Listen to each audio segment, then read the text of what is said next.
So you finally got your PCR reaction to work. Yay! And so now you want to go and use those PCR products, but in that little reaction mix, you don't just have your PCR products, you also have the DNA polymerase that made those PCR products. You have a ton of salt. You have all sorts of stuff in there that you don't want, that we want to get rid of. Basically, the way that we're going to do this is using spin column purification, and so we have this QIAquick PCR Purification kit. It looks a lot like the box for the mini prep kit, and actually they work a lot alike. So I'll start with just a quick overview of what is going on inside. We have this little spin column and a waste tube. The spin column has a silica membrane. That membrane is going to bind to our DNA, but it's only going to bind to our DNA at a low pH. So the first thing we need to do is we need to add this buffer PB. This is going to lower the pH. It also has isopropanol, which will denature our proteins, such as our polymerase. And it has the guanidinium hydrochloride, which is going to act as a cheotrope, and it's going to take the water away from the DNA. At the low pH, the silica membrane is going to be neutralized, and the DNA is thus going to be able to bind. It doesn't have the water it can hang out with, so it's stuck on the column. The primers don't have enough kind of oomph to stick. The DNA letters don't have enough oomph to stick. Things are just going to flow through, and your DNA is going to be stuck on here. You're going to spin it so that all that stuff flows through, or you stick it in a vacuum manifold. You're going to dump out your waste, stick it back in carefully. Now you're going to take your wash buffer, and the wash buffer, instead of isopropanol, it has ethanol. And the ethanol, this is more polar, the salts are going to come off, so any salts are going to get washed away. We'll spin it once, dump it out, spin it again to make sure we get all the ethanol out. Now that the DNA is stuck and we've washed away that other crap, what we want to do is we want to actually raise the pH so our DNA can come out. And so we're just going to add water. You can also use like a tris buffer. Make sure the pH is high enough, like 7 to 8. You put it directly on the center of that membrane. Let it sit. Depending on how much water or how much elution buffer you have on there, you'll have more or less concentrated DNA. So you can kind of, depending on how concentrated you need things, do different volumes. You stick it on there. You wait a minute. You go for a spin. But when you go for that spin, it's really important that you've transferred it to your nice clean centrifuge tube rather than putting it back in your waste. And so you have the cap labeled and the side labeled. You take your tube out and cap it and go measure it and do whatever you want with it. And at the end of the day, you've got that purified PCR product away from the, in our case, the template, because we chewed it up with the DPN1 and the polymerase and the DPN1 and all that salts and stuff. We've just got our nice pure DNA, and now we can go play. Cool. So how is this going to work? So we've got our PCR reactions. They're in their little tubes. And what we're going to be doing is we're actually going to be adding a couple of things. And so when we did the mini prep, and so what was the purpose of the mini prep? Do you remember that? Was it to isolate? Yeah, exactly. It was to isolate the plasmid. And so in that case, the plasmid was actually inside the cells. And so we had to break open those cells before we could actually go purify out the plasmid. With our PCR, we don't have to do that step. And so with our PCR, we're actually just going to go straight to adding stuff and then going directly on the column. We don't have to worry about doing that whole lysis and then spin and then all that. So your PCR purification kit is going to be quicker. And so this is a QIAquick one. They're also like Zymo has like DNA cleaning concentrator, the same sort of ideas. Yeah, and so they call theirs cleaning concentrator, and so this also concentrates it. So you can use this even if it's not a PCR reaction, if you want to get rid of things and if you want to concentrate your DNA, because your DNA is going to get stuck onto a membrane, and then you get to decide how much liquid you want it to come out in. And we're just going to elute in water, but you can also elute in like a tris buffer. Although you could do tris EDTA, but it's better not to have EDTA and things for future applications. And I typically just do water, but you want to make sure that the pH of the water is like 7 to 8, because as we'll see at the higher pH, that's when things are going to come out. So we have our little tube, and we have our PCR reaction, and we've got our enzymes in there. And one of the things that's in there that you might not want as well is going to be the DPN1. So do you remember what the DPN1 enzyme did? So it basically degrades the parent plasmids. Exactly. And so DPN1 basically it is an enzyme that'll chew up methylated DNA, and when the bacteria copy their DNA, they methylate it. But when the PCR machine copies the DNA, it doesn't methylate it. And so we want to get rid of the methylated DNA so that we only have our little products. And so, even if you don't have the DPN1, you're still going to have the polymerase. You're going to have all that magnesium. You're going to have the DNTPs, so the nucleotides and all that stuff that we want to get rid of. And so, we have this little cuppy column. And in here is where we're going to put our liquid. On the bottom of this is our membrane where the DNA is going to bind. And then the DNA is going to come out this little spout into our tube. So, either our waste tube or our labeled tube at the end when we want to actually elute the DNA and get it to come off. So for each of your PCR strips, you're going to want to have 2 Eppendorf's 2 microcentrifuge tubes, as well as then you're going to have your column with its waste tube. And so you're going to have 2 of these because the size of these tubes is not big enough that you can fit all the volume. And so you're going to transfer it out of the PCR tube and into a labeled tube and just do your mixing in there. And then if you're needing to add the sodium acetate, that's where you would add it here as well. You want to mix it well before you go and stick it onto the column. And then at the end, you're going to have a tube where you're going to have your final product. And so one of the tubes is going to be really, really well labeled, and so you're going to label the top as well as the side. And then the other tube is going to be just kind of like temporary labels. And so because that's just, you're directly transferring it from here to there to here. And then it's just, the bigger is just so you have more space. So you're going to be labeling this tube on the top, and this tube on the top and the side, and then this tube like somewhere on the side. You don't want to get it too close to the top because then the ethanol can actually make the Sharpie bleed. Okay, so your liquid is going to be coming out of this little spout. And so it's really important that you don't touch that spout. We want to keep that clean, and when we go in and out of things, we want to just go straight down the center, up and down and up and down. And so sometimes when you're like pouring things out, you have a little bit of drops of ethanol and stuff. You just want to avoid that and go directly down in the center. In order to get the DNA to bind this, so this is a silica membrane, and it has a bunch of hydroxyl groups, OH. And so at a high pH, those are going to be deprotonated, and then they're going to be negatively charged. And if we think about DNA's backbone, we've got those phosphate groups, so that's going to be negative charge. So what's going to happen if you have negative charge and negative charge? They're going to repel. And so we need to take the pH down so that we are neutralizing the silica membrane, and we are keeping things so that they're not going to repel one another.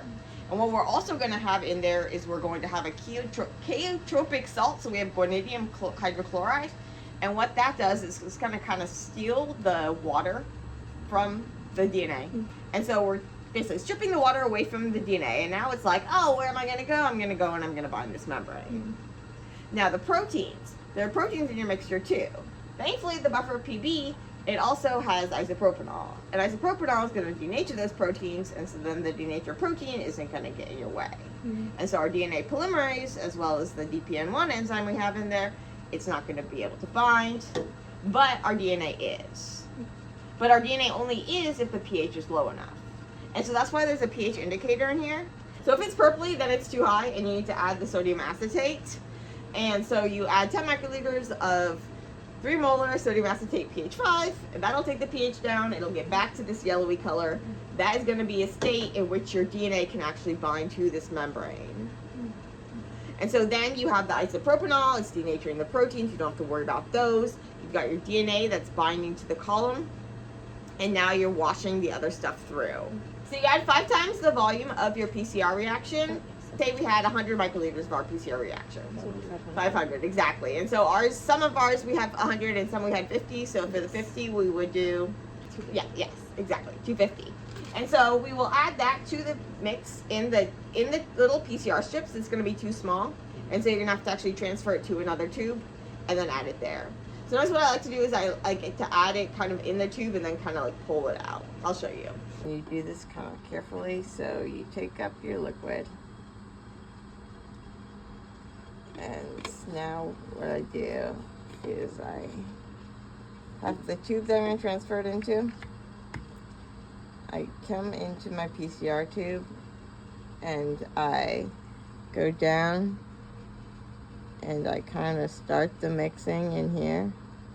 But you just got to be careful that you're not accidentally pulling things out. But then you just kind of go that way, and so that helps you make sure that you're getting everything out of the tube. Since we have 50 microliters of our PCR product, we would do it 5 volumes by 1 volume, so then we have it at 250 microliters. Alright, so we're going to take some of our buffer.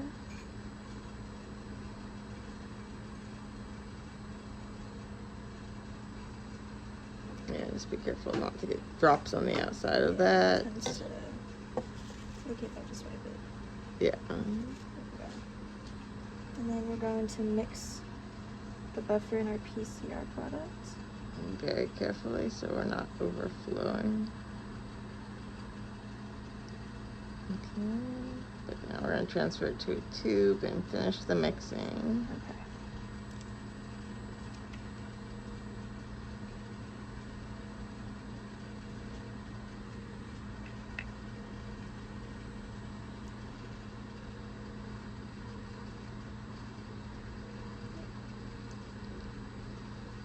There you go. Alright. Another option is you just pull all the DNA out before you do this, and then you come and you take the DNA out, and then you take your buffer and you kind of mix things, and then you kind of just go back into the tube somehow with the buffer in order to get stuff out. You just basically want to make sure that you get all the DNA out. And right now, when I mixed it first in here, the little drops that are left in here are the stuff that's kind of already been diluted. And so it's less like you're losing a bunch of DNA. So that's why I do it that way. You just got to be careful with your thumb that you're not like, and with your tip that you're not just like spilling stuff out of the tube. So Okay. totally up to you, but that's the way that I typically do it, is just do it like this. You're still going to need to put it in another tube before you put it onto the column to make sure that you can actually thoroughly mix it all the way. And then all of this is just going to go onto the column. And so this one is the A1. You can see that it did not turn purple, which is great. So it's the right color. We're at a high enough pH that it's actually going to bind to the column. So I've got my column. I'm just going to come over here. I'm just going to stick it on here. When I put stuff in here, I want to avoid actually touching the membrane. Just stick it into the center like that. I'm going to come make sure I get all the liquid out, because there'll be a little leftover if your pipette's still at what your original volume is. I'm going to stick it on there, and then you're good to go. And then that'll go in the centrifuge and you're going to spin it. Cool. Okay, your turn. In order to get the liquid through the column, you're going to spin it in the microcentrifuge. So you can also stick this on a vacuum manifold, and so I'm planning to get us a vacuum manifold, and basically it's like a little thing, and it's got little ports that you stick this on, and it sucks the liquid through, which makes things a lot easier. But you can also, we don't have that yet, and so what we're going to be doing is we're going to be doing it in a microcentrifuge. And so with the microcentrifuge, you're going to have one of these waste things, and if you were using a vacuum manifold, you just stick it directly in the ports. And then you would do all the stuff in the port until you get to like the ends, and then you can elute it in your tube. Actually, I think they recommend you do one spin in the spin, even if you pull it through with the vacuum. Okay, but anyway, so you pull this stuff through, and now your DNA is bound. But if you haven't like washed it, and so there still could be a bunch of other stuff in there. And so what you want to do is you're actually going to wash it. And so what you're going to wash it with is the buffer PB. So PB, and that E is indicating it's got ethanol. It's not for elution. It's the ethanol. And so PB, I think that's binding buffer, and then this is the wash buffer, but the E indicates ethanol, but it doesn't get shipped with the ethanol, and so you actually have to add the ethanol. And so that's why on the top of the bottle there's like a little checkbox, so that you make sure that it has a checkbox on it when you get it and you do add the ethanol, you have to put a checkbox on it. Now the ethanol, what the ethanol is going to do is it's going to basically allow the salts to become soluble, but not the DNA. So right now we probably have a bunch of, or not right now, but I mean, like, once you bound your DNA, there's probably a bunch of salts still left over. And so the ethanol is going to make it so that those are going to dissolve. And so the salts were not soluble in the isopropanol that we had in the original, but ethanol is going to be more polar than isopropanol, and so it's polar enough that you're going to dissolve those little salts, but not the DNA that is stuck on there. One thing though too is that the DNA, the primers, those short pieces of DNA we use to specify the starts and the ends of our reaction, those are going to be small enough that there's not going to be enough favorable interactions with those in the membrane as there are with like our PCR products, because our PCR products are like thousands of bases long, whereas the primers are really just short pieces. And so if we're thinking about the DNA binding to the membrane, there's not going to be enough stuff there. It's like a little piece of tape versus a large piece of tape. And so we're going to be able to get rid of the primers as well as all that other stuff we wanted to get rid of. And so we're going to wash it. And when you have ethanol, you want to basically make sure we get rid of all the ethanol before we actually go and do anything with our DNA. So when if you try to run a gel or something and you have a little ethanol in it, you'll see your DNA will just go, and it'll like diffuse out of the well, because the ethanol is lighter, so it'll just like come out of the well, and that's not what you want to happen. But ethanol can also interfere with other stuff as well, and so you want to avoid that. And so what you do is that just like after you added the PB, you do a spin. When you add the ethanol, you do a spin. But then you do another spin. You empty out your waste, so you put the PB, you transfer it to the tube, you do a spin, the waste comes out here. You dump out the waste, and so when you're dumping out the waste, you're gonna have a little waste beaker. You can either dump it out or you can pipette it out, but dumping it out is easier.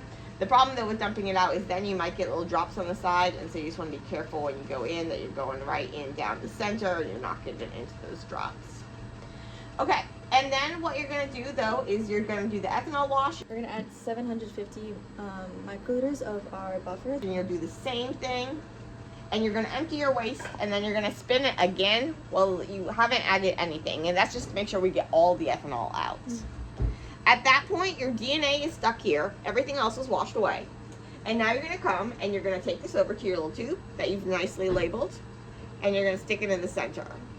And so note that it's important that you've labeled the cap of this, and it's important that you've labeled the cap of this as well as the side of this. And what's really important is that when you stick this in the centrifuge, you do so strategically. I'll show you how, so that the caps are not going to snap off. But sometimes the caps do snap off still, so that's why it's really, really, really important that you have the lid labeled and the side of the tube labeled. And so what you do is you do that. The spin with the ethanol, however, would have been in this tube, and now you're transferring it to your nicely labeled tube. And you can even label the tubes while things are spinning. Go directly from those tubes into the new tubes. And that way you avoid getting a mess, and you avoid having to avoid touching the sides and things. Oh, gotcha. Okay. And it just saves you time. Now you're going to add your elution solution, and so you can either do like the EB, which is the tris buffer, or we'll just do water. You just want to make sure you have something that's not going to interfere later on, and something that has a high enough pH that the DNA is actually going to come off. And so that is because right now our DNA is stuck on there because we are at that low pH, and so we want to raise the pH. And so either you have a buffer that's pH'd around 7 to 8, or you've got water that's 7 to 8. You stick some onto the membrane, and so you want to stick it right on the center of the membrane. Especially if you have a small volume of liquid, it's really important to make sure that you actually get it right on the center of the membrane and not on the side. The volume that you add to elute depends on how concentrated you want your product to be and what volume you want in things. And so when you have a smaller volume, it's really important, really important that you set it on the center of the membrane, as opposed to a bigger one where it'll cover the bottom. And so we're doing a slick reaction, and so we're actually gonna elute ours in 20 microliters of water. And so what you're gonna do is you're gonna stick 20 microliters of our nuclease-free water, our really, really nice water. You're gonna stick that directly onto the center of the membrane. Okay. Be careful not to actually touch the membrane so you don't puncture it and hurt it, but you'll stick it right on the center, and then you wanna look and you can see, like, because sometimes you might look and you think it's on the center, but it's actually like on the side. So just make sure it really is in the center, and kind of you can tap it if it on the side, kind of to get it to the center if it's not. And give it like a minute to actually sit there and dissolve the DNA. Then you spin it again. The rotor is going to turn this way, so you want your caps to be on this side. Like this. There you go. Yes. Awesome. Okay. So that's centered. If you have too many tubes, like if you have to have like tubes next to each other and stuff, then just kind of make it so that they're slanted. Okay, but that you want them all to be going in the same direction. There we go. There we go. And also we've labeled the side of the tubes as well as the caps so that we don't have to worry about if the cap snaps off, then we still have the tube labeled and know what's what. It's also a good idea to make sure you always put everything in the same order. That helps as well. Okay. Just in case. You take your tube out, and voila, you've got your purified DNA. And then you go to your nano drop, or you go to whatever else you're using in order to measure the concentration and the purity. And you can see things like, uh-oh, do I still have a lot of salt left over? And hopefully you don't have protein, because we got rid of that protein in the beginning with the isopropanol. So these can just go into the waste. And then we have our purified DNA. Cool.